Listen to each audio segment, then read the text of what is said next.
12.5 is on volumes of pyramids and cones. The formula for the volume of a pyramid is given by V equals 1/3 B times H, where capital B is the area of the base and H is the height of the pyramid, that is the distance from the vertex that is perpendicular to the base. Let's take a look at a couple examples here. So we need to find the volume of each pyramid. Here we have a pyramid that has a base that is a right triangle. It's not drawn very well, but sometimes they'll tell you what the shape of the base is. So we have a triangle, and maybe I'll sketch it over here.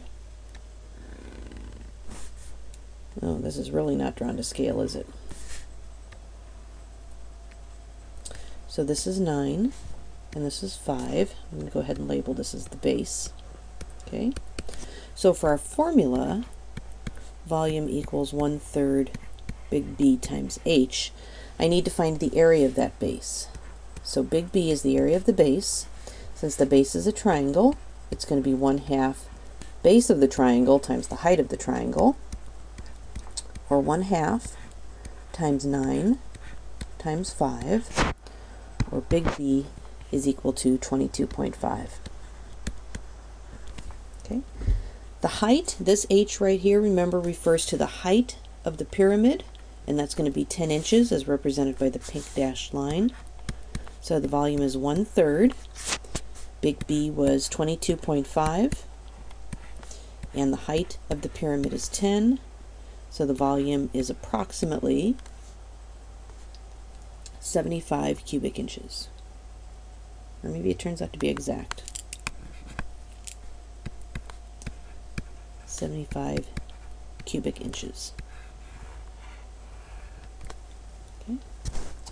Our next example is a little more challenging because here we have a hexagonal pyramid. The base is a regular hexagon.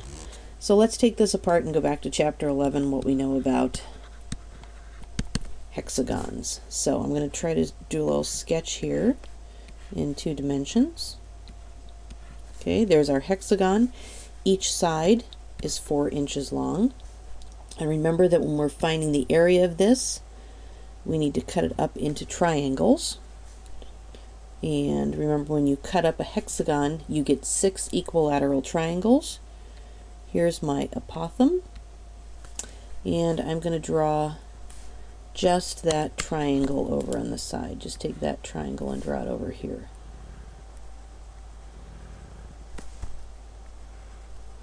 So this is my apothem. This distance right here is going to be half of the side, which is 2. And remember, this is my short leg, and this is my long leg. So my apothem is the long leg, and long leg is equal to the short leg times the square root of 2, or my apothem is going to be, I'm sorry, not square root of 2, square root of 3. Short leg square root of 3. So my apothem is going to be 2 times the square root of 3.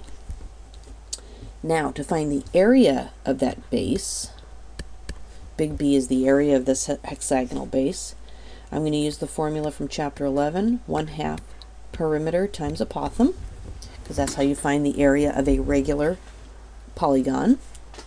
So 1/2, the perimeter is going to be 4 times 6. One side is 4 inches. There are 6 sides. 24 times my apothem, which is 2 square root of 3. So that's going to give me that big B is approximately equal to 41.6. So for my volume is 1/3 base times height, or 1/3 times 41.6, which is the area of the hexagonal base, times the height, and that's the height of the pyramid, which is given in pink, 12 inches, or my volume is approximately 166.4 inches cubed. So this can get a little messy if your base is not something easy like a triangle or a square. Formula for the volume of a cone is V equals 1/3 base times height, same as for a pyramid, but because the base of a cone is a circle, we can also use 1/3 pi r squared h. Pi r squared is the area of the circle, and that's the base.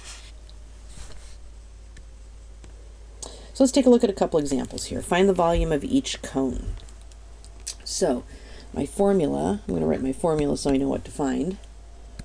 1/3 pi r squared h. Looking at my picture, it's pretty obvious my height is 4. My radius, well, it's given that the diameter is 7 inches, so my radius is going to be half of that, or 3.5. And now it's just a matter of plugging in the numbers. 1/3 times pi times 3.5 squared times 4, or the volume is approximately 51.3 cubic inches.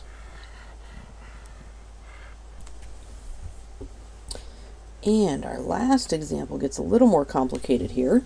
Again, I have a cone, and I know that the height is 11.5 centimeters. That's helpful, but I don't know what the radius is. My radius is down here, but I do know that this angle formed by the height and the outside edge of the cone is 18 degrees. So this is a really good time to draw the triangle inside.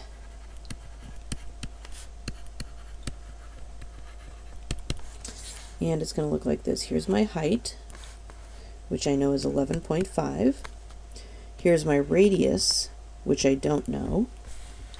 And then here's the hypotenuse, which I don't know, but I don't need to know.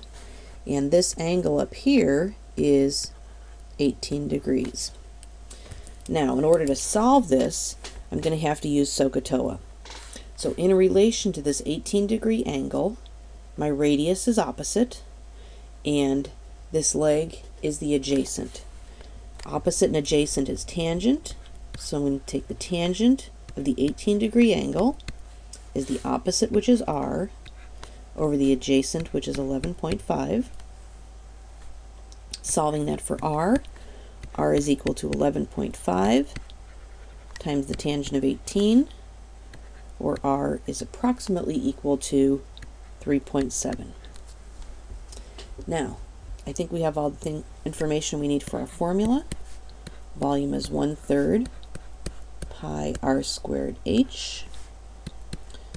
1/3 times pi times my radius, which is approximately 3.7 squared, times my height, which is 11.5, gives me a volume of approximately 164.9 cubic centimeters.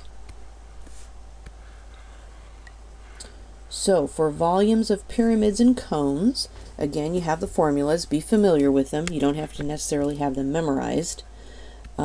Pyramids can get a little difficult if the base is not like a square or a triangle. If it's a regular hexagon or a regular pentagon, it can get a little messy that way.